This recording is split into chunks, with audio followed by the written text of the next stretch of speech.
shift your perspective and set the sails of your dreams and your perspective and your vision properly, which is based on God's plans for your life, right? And not our little thinking on our own. You have to start with the foundation. And if the foundation isn't sound, you don't have anything. And so, it's not the glamorous, but it is what will stand the test of time.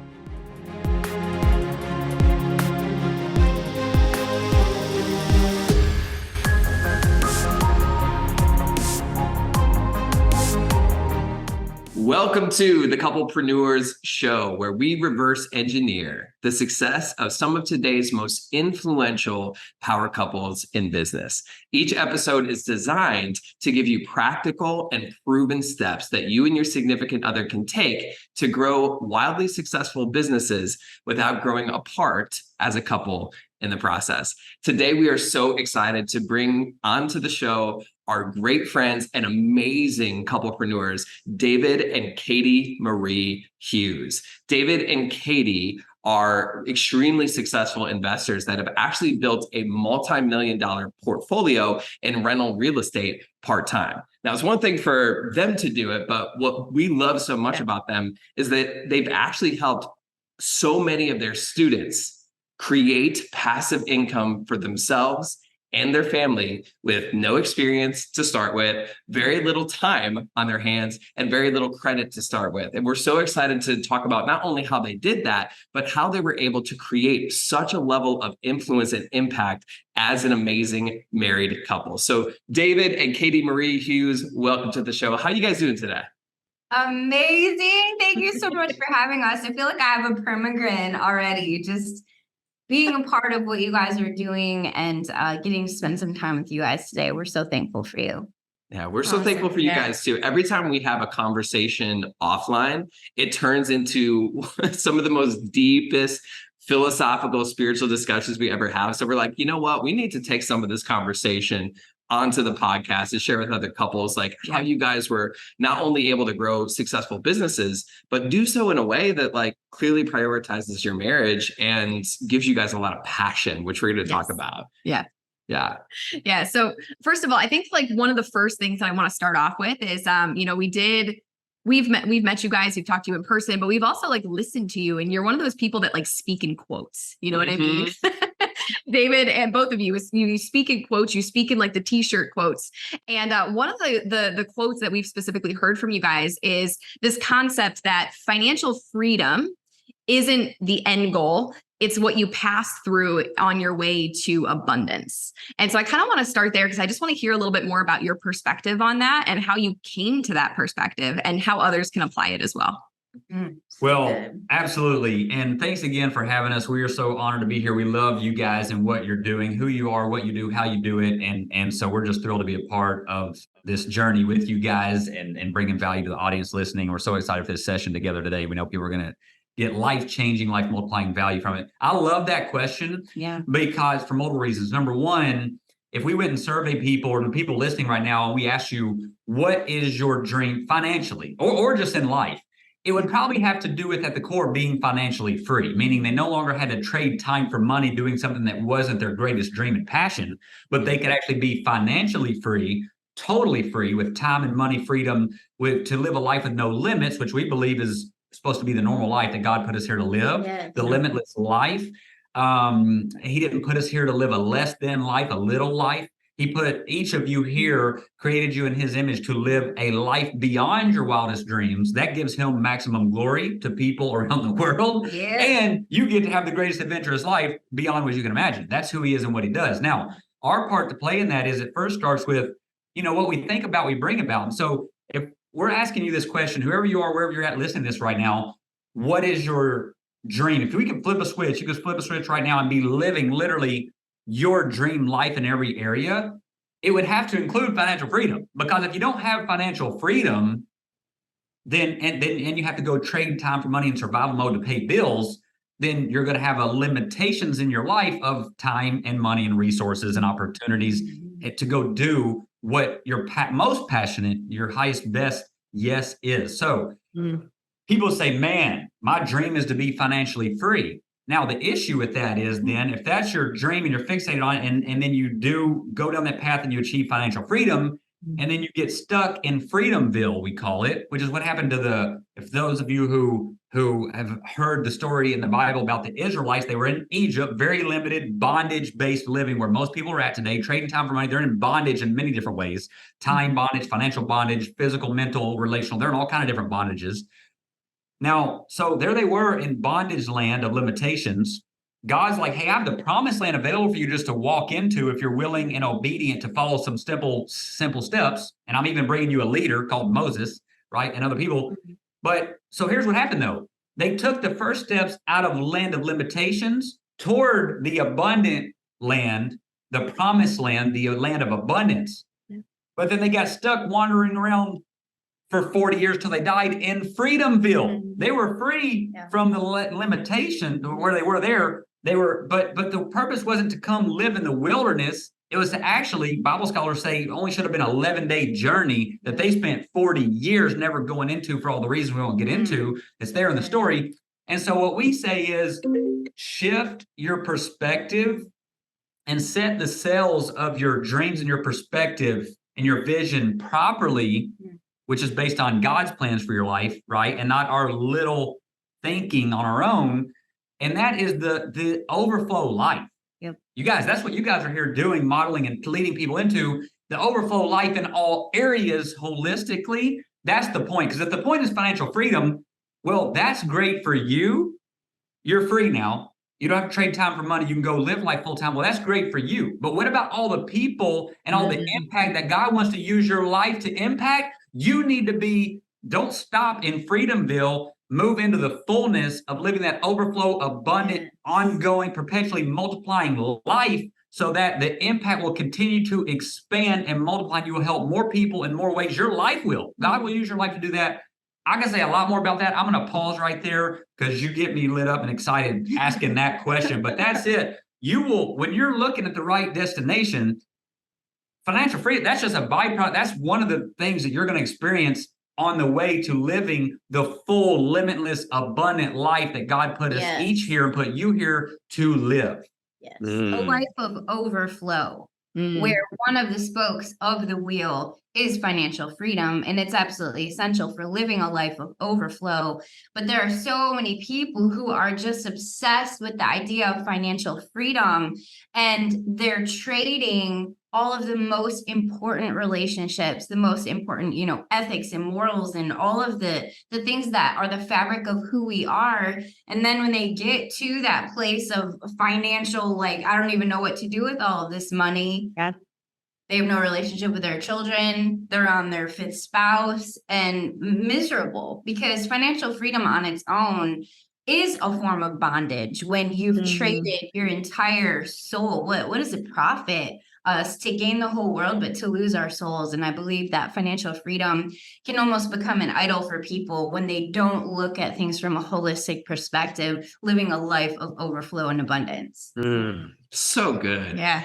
Everybody listening to this, can you see why we love David and Katie Marie Hughes so much? It's like you could just feel the passion and the awareness that they have, that when you are just aiming for financial freedom, and that in and of itself, it's a very limited view, because you're only thinking about, what can I get? How can I pay my bills? How can I take the vacation? How can I pay down the house? And by the way, that's great, but that's just step one.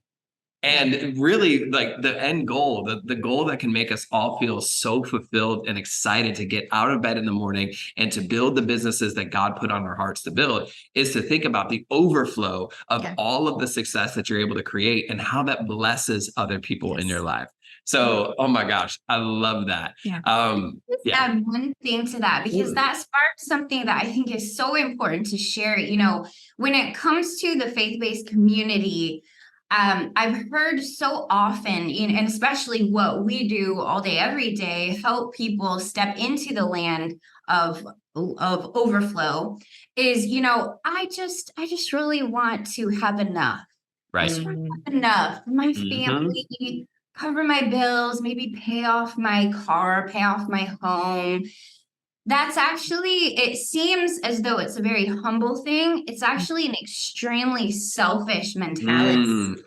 Said the And same when I thing. heard that, it almost knocked me straight over. I was like, yes, because I have always known that God wanted to bless me with such finances and such abundance in every area that I could just see need and meet it. And it like wasn't even a question. I had chills all over me. And then I met a man who had that dream as well. And I know that it wasn't just for me. I mean, like David will tell you, I don't even shop for myself. He's like, you should actually get that. And I'm like, I really don't need it. Like that's not my thing. But when I hear people say, I just want to have enough. Just want to have enough for like a little nest egg. Like, no, that is actually extremely selfish. God has created us not just to be a branch, but a branch that bears much fruit. And Jesus said, you will know them by their fruit. And so if we are, we all live in Florida, literally Garden of Eden, every tree just about that you pass is either fruiting or it's about to fruit. Yeah. And if you saw a gorgeous, huge 40-year-old mango tree that had one little branch of mangoes just to feed the family, of the yard that it's in, that's not an abundant mango tree. You need to be having thousands and thousands of mangoes where that one family couldn't possibly hold it all. They're just giving and giving and giving. And that is what our lives are meant to look like. So we have to shift that mentality of the poverty mindset. Jesus had nothing. I need to be lowly. Guess what, y'all? Jesus owned it all. He owned it all. And he chose to live a life of minimalism so that he could be forward focused on kingdom and on what his father had for him to do for a very short 3-year season of his life. And so we have to be looking from a perspective that is so far beyond who we are and our children and our children's children. It's not just about legacy for our children and moving forward. It's about the impact, the ripple effect that we can all have. And when we all make ripples, then all of a sudden it turns into whitecaps and it turns into massive breakers and massive tsunamis for the kingdom that transform this world in Jesus' name. In Jesus' name, amen. All right. I think that pretty much does it. I'm kidding. This is amazing. Like, that was so good. Thank you both for sharing that perspective. And that hits to the core of our passion too, which we see so many people in the church and in the Christian world that have bought this lie that just having enough or living below my means or just making ends meet is the end goal. And somehow, some way, the world has tricked them into believing that that is the most righteous and holy thing to do, is to just live below your means, not reach for anything more, be quote unquote content. When actually that contentment is more properly defined as complacency, because you're not honoring the drive in the human spirit and the calling God has in our lives to expand, to grow, and to impact other people. 100%. I mean, it's maintain or multiply, right? I mean, what is the point of, why did he put us here? To maintain status quo and be mediocre, or to multiply? He said, be fruitful and multiply. That's the whole point of why he put us here. So if we're not multiplying, we're not just talking like financially, that's just one component. But if we're not growing and gaining more wisdom, knowledge, the true riches, wisdom, knowledge, understanding, to distribute that, then we're being disobedient to God and really rebellious to his instruction of his design of what we're here to be, do, and have the impact as an extension of him made in his image. So I mean, that's I've never seen nature maintain. It takes over everything, and it grows and it grows and it grows and it multiplies. Or it gets taken out by a hurricane and then God replaces it with something that is going to multiply. Yes. Yeah. It's so funny that you said that about nature, Katie Marie, because I used to be a scientist. And one of the things that was always so fascinating to me is like nature doesn't operate in a silo, right? It's all interdependent on each other. And so we're the same when it comes to, financial abundance, when it comes to, the skills that we have, the knowledge that we have, all of those things are meant to interact with the people around us. And so I love what you guys said about, it's having the overflow of not just being able to take care of yourself and even your family, it's interacting and impacting the other people that were around as well. Yeah. And David, to your point about distributing wisdom, I think that's a good segue into another question we wanted to make sure we asked you, which is like, clearly you guys have developed some wisdom, not only just in the financial world, but also just navigating being two very driven, passionate, visionary people in one relationship. And I want to take it just to the practical for a second. When we think of financial overflow, and we think of the goals that maybe some couples listening to this have for themselves and their family, I would love to hear from you guys. What would be some things that you would suggest or recommend to get on the same page about what those financial goals look like? Yeah, that's a great question. And so I'll start. The first thing to me, I'll say is something I wrote down that when you guys first started and talking, you were talking about impact and influence. The word that came to me for the true, most powerful, genuine, lasting impact and influence, that's only going to be a result from the root of intimacy. So to have impact and influence, that's just a byproduct of intimacy. Yeah. Intimacy with what? With who? What is that? Personally, with my relationship with God, because whatever intimacy that we want to have or try to make happen in our relationship or with our children or impact and influence with other people, forget all that. It's going to be a frustrating, disappointing, destructive experience for you. It's inevitable if there's not a core of intimacy and my heart and mind deepening that intimacy in the relationship personally with my Lord and Savior, my Father, because I will never be able to know who I am, who I've been made to be in a healthy core identity, to then be able to love her maximally with love far greater than what I can manufacture, try to figure out or make happen on my own, which would be dysfunctional, very disappointing and frustrating for her and me along the way, even pouring out all the greatest effort. And that's where most people are at, right? Because they've either never experienced or they've forgotten or turned away from the number one answer of it all is my personal relationship with him, because everything is going to flow from that place. So we've been married coming up on 9 glorious years. Not void of challenges, right? Anybody married will know there's challenges, communication things, all that. But when you have two individuals who say she knows that she is not my source and I'm not her source. Right? That's a good thing, y'all. That's a good thing. Yeah, then we can live in an overflow marriage. And 9 years into this with a 2.5-year-old and another on the way right now, I can say she is my favorite person on the planet. She's my best friend, and we run our businesses together. We're together more than most people. And yet, we've just continued to grow deeper and deeper in love and intimacy and enjoyment of each other's, of discovering who we are individually, who each other is, and that amazing adventure. But that will only ever happen as built upon the foundation of my intimacy and my own relationship with him, her intimacy with him. And now the intimacy we have, it's beyond, our marriage is beyond what I ever knew marriage could even be. And it continues to get better and better. But that's the promises that God has for every person listening, whether you're married yet or not, or if your marriage is great, terrible, mediocre.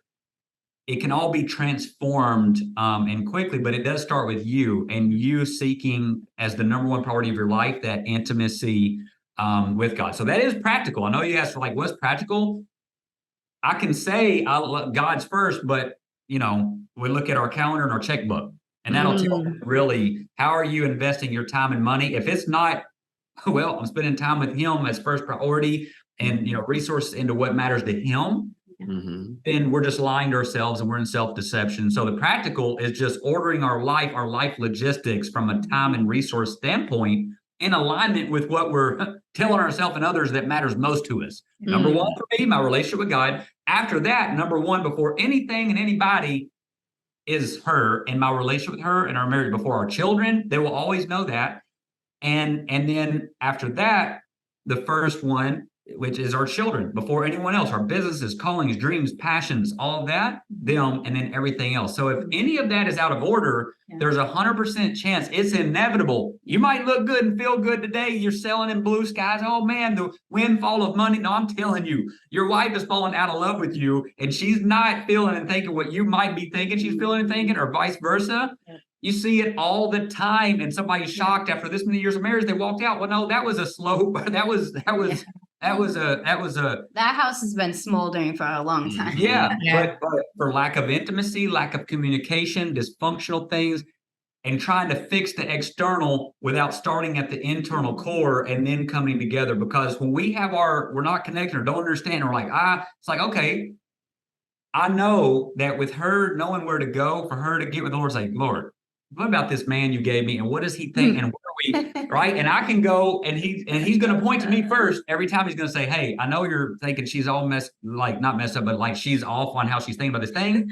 He's like, well, hey, I want to focus on you and how I need you to see it. And I'm like, oh, right. Yeah. But that's true love, but it's very practical as well, right? It's the order and priority of that in a logistical way in our life and how we're living. Yeah, because if you look at your financial goals as a home, we're in real estate, it would be like you picking out the paint colors and trying to put like some type of modern wallpaper or like, planking up on walls that don't even exist. You have to start with the foundation. And if the foundation isn't sound, you don't have anything. And so, it's not the glamorous, but it is what will stand the test of time. And again, with hurricanes, with tropical storms, things that we deal with, we all live in very secure, sound structures that have a very firm foundation, and they're built out of one thing, like concrete. It's the strongest, with rebar, all of these things, it's reinforced. And so that's something that you have to start with. And then just a quick additional practical tactical is you've got to start having the difficult conversations that maybe you've been avoiding. And the first one is, what is your belief about money? Yeah. What is the first thing? I sit David down, say we've never had conversations about money. Maybe we see things totally differently. We spend money differently. We see blah, blah, blah. But we never talked about it. I sit him down. What is the first thing that comes to your mind when I say the word money?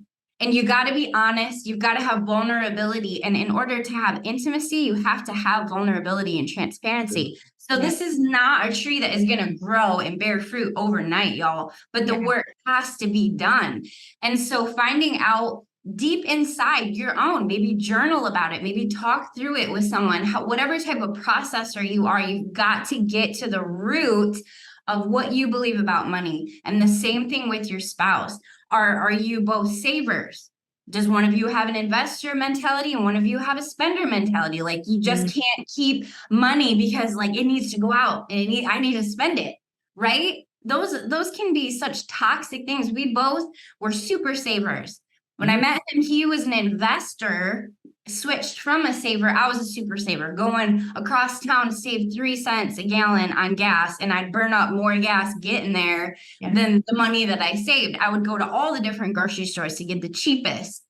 But when I understood the value of time, the value of true investment, everything changed for me. But these are difficult conversations that need to be made. And so just having vulnerability, transparency, coaching, accountability, community, and consistency, those 3 C's, coaching, community, and consistency, are vital. This is a path less traveled, you guys. You have to have someone who's willing to lock arms with you, who has already gone into the promised land, has come back and is willing to take you step by step through that. Otherwise, you will just find yourself in a land of frustration in Freedomville. That's so powerful, and it's critical and crucial. As she mentioned, when we got married, I grew up as an extreme saver, and then I learned and grew and got around people. So I became an investor, multiplying money. It's all about multiplying, making the money work for us. And delegation, all that. So for her, coming in when we got married, I was already financially free. She wasn't. So she stepped into it just through marriage.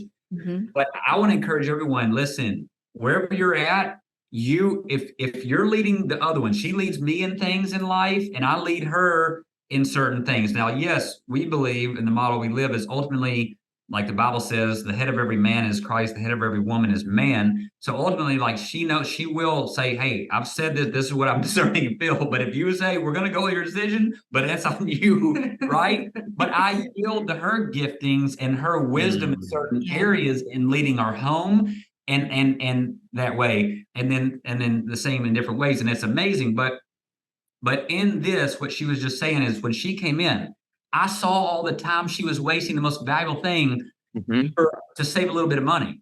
And so for us as spouses, when we see something and we've already experienced freedom and abundance in an area, you want them to just get it and just trust you and take your word from it and change right now. Well, listen, you probably aren't that way that fast, right? With their things they have revelation on. So you have to. The number one thing in the definition of love in 1 Corinthians 13, it says love is this, it's not this. The number one thing, the first thing it says is what?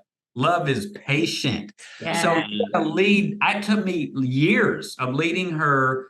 Every time it would come up and I'm like, baby, do you realize like how much time, like this decision, all this time to take to save this amount of money is actually costing us? So sometimes he wouldn't say anything and he would just let me feel it. And so it wasn't a pressure thing. It was from a loving place of hey, you take a look at this. And so it's also the approach that a lot of people are taking that are just like steamrolling their spouse and it makes them shut down. Lead by example. Let them see and experience the fruit in your life. Don't force it on them. Be patient with them. Love them. Support them. Lead them into that self-realization. And now you see her. She preaches it and leads and teaches people now, and she loves it. And it's the most freeing thing for her. But me, if I would have tried to force it on or rush her into that realization on her own, that would have been not good. So you guys just said so much gold right there. And I just want to there's a couple key points that stood out to me that I just want to make sure our listeners maybe jot down, take note of, or walk away with thinking about.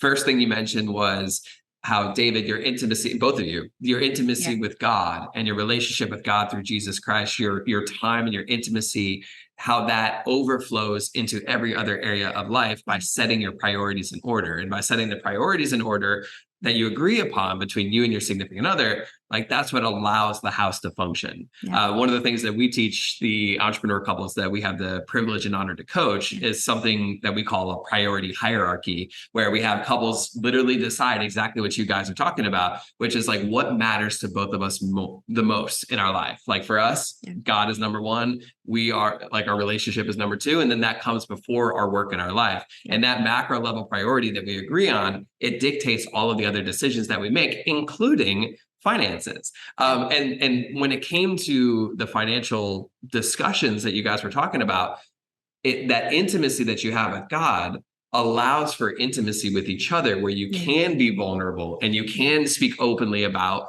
financial goals or even how you use your time.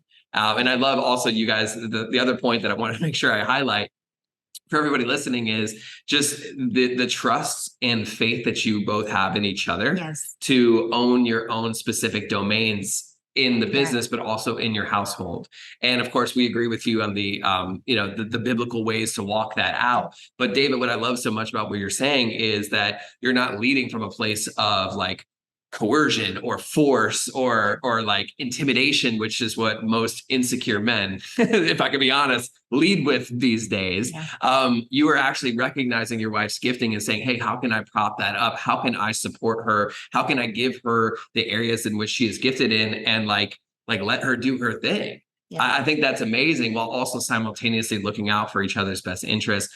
I feel like I wanted to make sure I just underline that for everybody, because that dynamic of trust, communication, vulnerability, faith, and leadership that you have and you display amongst each other is really, really cool. And I think a lot of people can learn from that. So thank you guys for sharing all of that. Well, and thank you. Everything you just said is so powerful.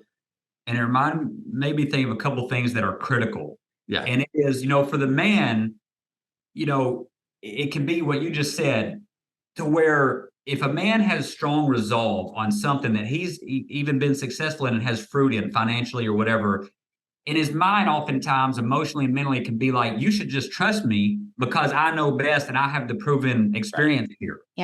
When in my mind, from what I believe God's looking at the man and saying, well, you man are saying she should just trust you and follow but I believe God's looking at us as men and saying, no, you should actually learn to love her as I love, as I love. Mhm. And you're like, what is that? Because that's something totally different than what we, would know how to do on our own understanding. So it's an ongoing daily seeking. I need you to show me how to love her, to sweep her off her feet all day, every day with those unprecedented ways that because you created her. And so one of the things that came to me when you were saying that is lead them into an experience. What did Jesus do? He didn't come try to force them, just believe me and follow me. When he came and showed up, talk about the abundance creator, the greatest business financial consultant, the professional fisherman, professional, not amateurs, had done it in all their strategies and effort all night with zero results. Yeah. He shows up and says, one instruction, do that, cast the net there now. And since they were willing to try what he said, and he gave them, what did he give them? An experience. If he would have said, come follow me and try to sell them and coerce them and force them, that was totally opposite. He led them into an experience that was so unprecedented in value and mind-blowing. They were like, I don't even know abundance. who, where he's going, what he's doing, but nobody we've ever heard of can yield those kind of results. We're dropping everything, talking about paying the price. His offer, talk about offers, was the most expensive offer that was ever made. Say salvation is free. No, he said that it cost them everything just for step one to start following them. People, places, things, their business. They left everything to go into the unknown with the leader who was able to create results they never even could imagine or fathom. So in marriage, to me, it's the same thing. It's like each spouse has already different, unique experiences, revelation, knowledge, wisdom. It takes humility with each to be receptive and open to say, I feel strongly about this, but I'm open to hearing your perspective based on your experiences and whatever. And let's be in it together, not against each other, and see what we can, isn't it childlike, adventurous, explorative kind of heart set and spirit. Not, I'm trying to convince you of why I'm so right, because we always think we're right. All of us do. We don't think we're wrong, but it's like, let me just be open to listen to what perspectives and experiences, and based on why that you have to share, that maybe we can see new realms of opportunity. That could be financially or any intimacy, any realm. And that's where God's like, oh, you all are starting to do it my way. So I'm going to favor and bless you with more intimacy in your sex life, in your finances, in your friendship with each other, in your on and on and on, because you're willing to get humble enough and open enough and have enough communication to ask questions and genuinely listen without trying to force your perspective on that other one. Amazing miracles happen in marriage by just doing that. It's very practical. Yeah. 100%. I want to kind of piggyback off of what you just said, because, you guys, clearly, I think our listeners can tell, you guys are some of the most like passionate, full of life, like full of zest people that we've ever met. And it's something that we love about you so much. And you guys have an incredible relationship that shows up in how you support each other. But I know that there might be some people listening who are like, that's great for them, but our marriage is different, or our relationship is different. We've had some hardships. We've had some challenges. Maybe they don't see themselves as that like strong partnership that we see in you guys. So have you ever experienced some sort of hardship in your relationship, in your business, and how you guys relate to each other in that way? And what would that look like? Yes. All of your questions are so epic. I can't count how many times that I've failed, made mistakes as a husband, not meaning to. We all do it, really. The people you love the most, you're going to hurt the most because you're the closest. You don't mean to. We don't want to, but we have that deep place in each other's heart. But go ahead. Guys, I know I have. Watching, I don't want to. Vulnerability and humility, one of the most attractive features that you could ever have in your family. So, yes, good grief. So, we came together in a whirlwind romance. It's a story that we'll have to share another time, but we didn't date at all. God brought us together, we got married, and then everything else happened as a result of that. And the way that God brought us together was so divine, and it was so amazingly matched. Like, we had never lived together before. We didn't sleep together. We didn't do any of those things. Person. We got engaged the day we met in person. Yeah. And then we were married 19 days later. Yeah. So it was all of a sudden this beautiful collision of lives, and it was nearly flawless. To God be the glory for all of this. The way that we came together, the way that we just submitted to one another, you know, we waited so long for each other. We both had our own lives, but I think just that willingness to mold and grow together was so key from the beginning, and it allowed us so much growth. Yeah. Now, what I will say is the people around us were a major stumbling block for our marriage early on. We did not have, one of my favorite words. Like, I get happy when I think about it. Boundaries. Ooh, makes me happy too. In every area of your life, people boundaries, money, Let's just boundaries. ruminate on the word boundaries for a moment. It's just so exciting. Healthy And boundaries. so we very quickly found ourselves with a whole bunch of people that wanted to be inside of our little unit, our family unit of our marriage. God, David, and me. And that does not work. That is not what God had intended. And so other people's expectations, you know, the way that someone was raised, opinions, addictions, you name it. We had it coming against us. And so there was major, major pressure on our new relationship. And it really took the vulnerability of stopping, listening to the Lord, listening to each other, some abuse that was going on by people outside of our relationship, for us to be able to listen, even though these were people that we loved, that we spent, you know, most of our lives with. Yes. Hey, this dysfunction is going on. It's trying to cause dysfunction in our relationship. What has God intended? Is this what God has intended? No, we are meant to have boundaries. It's a cord of 3 strands, not 8, not 17. Not 4. Mama doesn't belong in there, right? We love our mamas, but they don't belong in our marriage bed, as in the intimacy of marriage. I'm not just talking about sex. That's just a byproduct of an amazing marriage. Yes. And so it was transformational for our marriage. I cannot even describe to you. We can pinpoint exactly where God took us from where we were to the stratosphere. And we're just on this rocket ship with him when we chose to set the hard boundaries of what needed to happen in our relationship. And so that was literally the biggest test of our lives. And I just can't even tell you how it brought so much validity and so much understanding and so much compassion and so much trust and so much honor. Like, it did all of that. So I just want to encourage you to really look at the way God has orchestrated marriage, what he has designed it to be, who is meant to be in that inner circle of your marriage, and then create those, you know, cylindrical boundaries moving out from that. But boundaries are everything. I'm pretty sure you guys probably lock your doors, like at night, at least. We have our doors and windows locked all the time. Like, people we don't know from the street are not welcome to just come into our home and do whatever they want. And yet we can have the windows and doors of our lives, of our relationships, completely open. Well, that's Susie Q. She always comes over whenever she wants to. Well, so do you just let the random person from the bus stop come over and just like take a shower and like make a sandwich in your house? No. And so that honestly was transformational for us. For sure. Yeah. Two other quick things that were huge. We did have some intense conflict in communication, and we're very, like you all said, hey, this is what your greatest strength can be your greatest weakness. So we're both very passionate and, you know, as you can tell, very expressive, very animated, very sensitive hearted.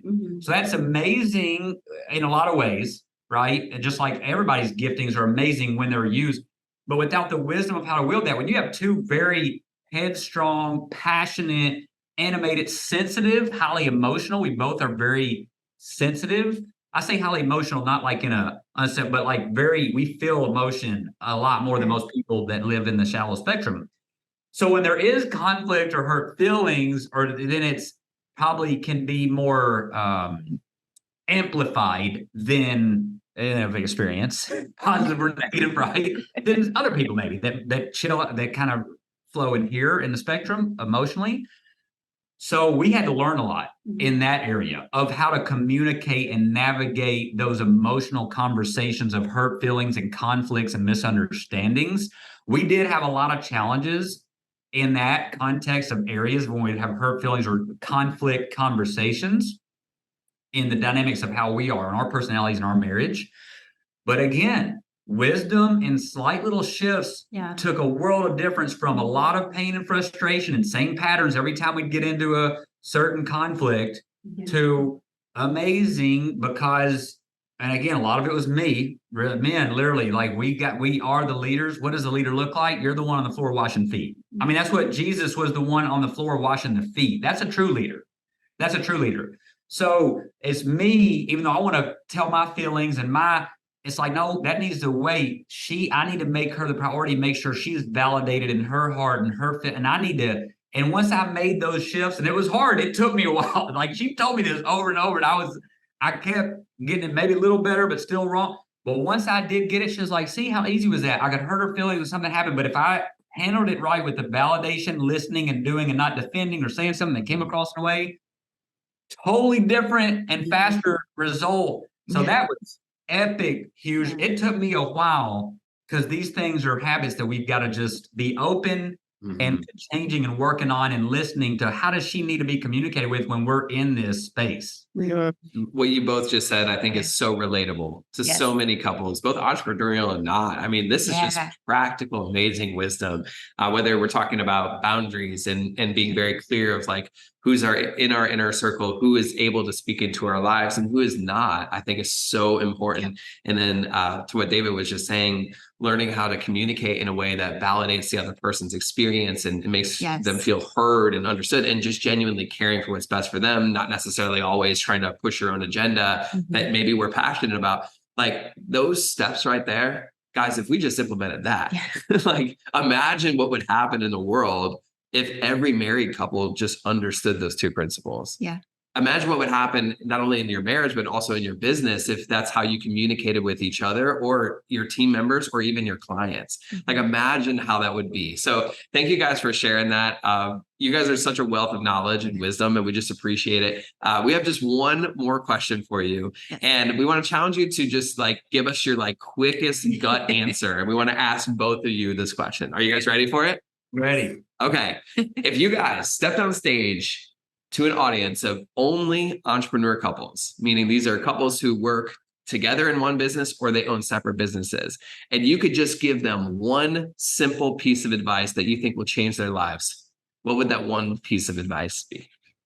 This is the first thing that came to me, but you go ahead. No, you go. Okay. You got it. There's a lot, right, of great answers. Yeah. That's a great question. The first thing that came to me, there's a lot of things I would probably share, is find out what matters most to your spouse and deliver on that in an uncommon, abundant, uncommon investment manner and measure. That's what I would do. What matters most, not just in their business. Maybe it's something in their business. Maybe it's something in your marriage. What is the number one thing that matters most to them in relationship of your businesses, you, whatever, and just focus on over delivering on that all day, every day. So good. And then everything else being secondary after that. I'll say one other thing real quick that's big is boundaries of time. Right. So if you're the visionary in the business or you have different businesses and you're so passionate about it, you don't realize like to them, they feel like you're showing them that you care more about that than you do for them because they're getting the leftovers. You spend all your time and then just whenever you get done with your meetings, then we'll hang out. No, so that was a big learning lesson because it was me. Right. And she was like, what time are you not whenever I'm done, do it. No. They're going to cut off no matter what's happening because we're priority. So we're going to cut off at this time, no phones after this time every day and the weekends or whatever. And for us personally, our nanny comes early and stays late on Fridays. So every Friday we have a full date day from 9 in the morning till 6 in the evening. Yeah. Now that's in addition to all other time we spend together committed in our boundaries, but that's every week. It's already blocked off every week. And again, people say that's nice for you. You can do it. No, you can do whatever you choose to do and believe to do. So that's key. And it can be Amen. unique to you. The biggest thing I would say is to lead by example. Mm.